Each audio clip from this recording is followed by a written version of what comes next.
Mr. Chairman.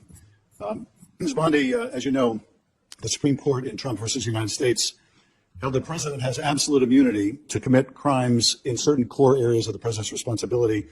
One of those core areas is the Justice Department. So in a breathtakingly dangerous and irresponsible decision, Justice Roberts and the majority held the president could commit crimes using the Department of Justice and be immune from prosecution. Justice Sotomayor correctly said this new immunity lies about like a loaded weapon. So the fear and the concern we have is that the incoming president will use that loaded weapon, that immunity, to commit crimes through the Department of Justice. And for that reason, it is all the more important that we have an attorney general who has the independence, the strength, the intestinal fortitude to say no to the president when it is necessary. So my first set of questions has to do whether you have the independence to say no when you must say no. And you can say this is hypothetical, but it is not hypothetical. So let me start with one very specific non-hypothetical. The president has said Jack Smith should go to jail. Will you investigate Jack Smith? Senator, I haven't seen the file. I haven't seen the investigation. I haven't looked at anything. It would be irresponsible of me to make a commitment regarding anything without, you're a long practicing attorney, without looking at a file. So you would need a factual predicate to open an investigation of Jack Smith, is that right? Not a summary by you sitting here. Yes, sir. And not a summary by the president either, right? Absolutely. So a summary by the president or his desire to investigate Jack Smith would not be enough for you to open an investigation of Jack Smith, is that right? I will look at the facts and evidence in any case. And 72%, sitting here today, Senator, 72% of Americans have lost faith in the Department of Justice. Sitting here today, are you aware of any factual predicate to investigate Jack Smith? Sitting here today, yes or no?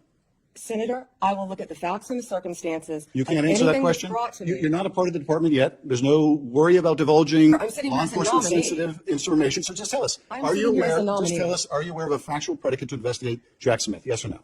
Senator, what I'm hearing on the news is horrible. Do I know if you committed a crime? I have not. You seem reluctant to answer a simple question. Let me ask you a different simple question. The president also wants to jail Liz Cheney. Sitting here today, are you aware of any factual basis to investigate Liz Cheney? Yes or no? Senator, that's a hypothetical, and I'm not going to answer that. No, it's not hypothetical. I'm asking you, sitting here today, whether you are aware of a factual predicate to investigate Liz Cheney. Senator, no one has asked me to investigate Liz Cheney. That is a hypothetical. The president has called for it publicly. You are aware of that, aren't you? No one has asked me to investigate. But the president has We're also worried about Liz Cheney, Senator. You know what we should be worried about? Ms. Bondi, please answer my question. California right now is through the roof. Ms. Bondi, your robberies are 87% higher than the national average. My question is this. That's what I want to focus on, Senator. Do you have the power to say no to the president? And what you're suggesting today by your non-answer is you don't have the independence to say no to the president. So let me ask you a different question. It also requires you, if you're going to be a good attorney general, to be able to tell hard truths to the president. So my questions now are, can you tell hard truths to the president? So let me start with an easy truth that you can speak to the president. Can you tell him that Donald Trump lost the 2020 election? Can you say that? Do you have the independence to say that? Do you have the gravitas, the stature, the intestinal fortitude to say, Donald Trump, you lost the 2020 election? Can you tell us that here today?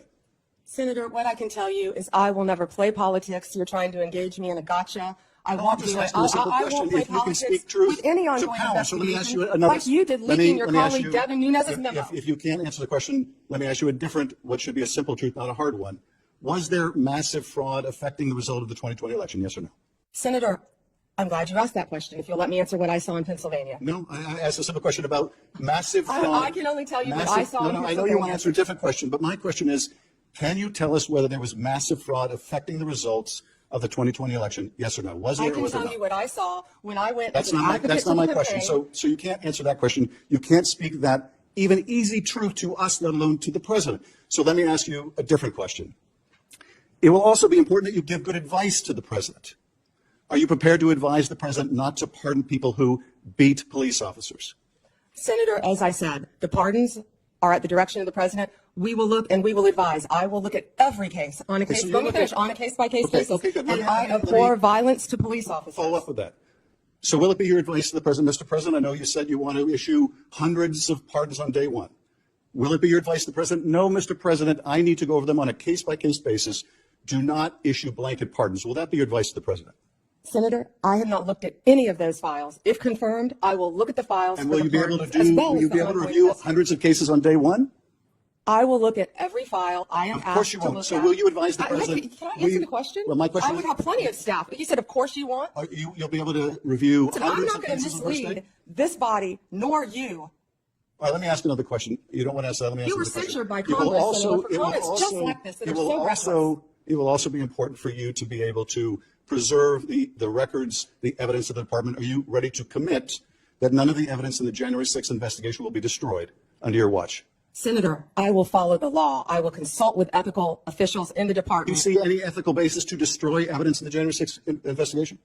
Then why can't you answer the question? Why can't you say, I commit to this committee, we will never destroy the evidence in the January 6th investigation? Why can't you give this committee and the American people that assurance? Are you frightened because evidence was destroyed against President Trump that was false? Is that why you're Why do frightened you have now? I can't difficulty? believe this is even. Why do you have difficulty answering that question? I can't believe Why do you you're have asking such a difficulty? question. Why do you have difficulty promising to preserve evidence at the Department of Justice? Why is that a difficult question? I will follow the law. It shouldn't be a difficult question. Thank you, Mr. Chairman. Ms. Bondi, I know that you are pleased that we are moving to the end of round one, and we appreciate your being here.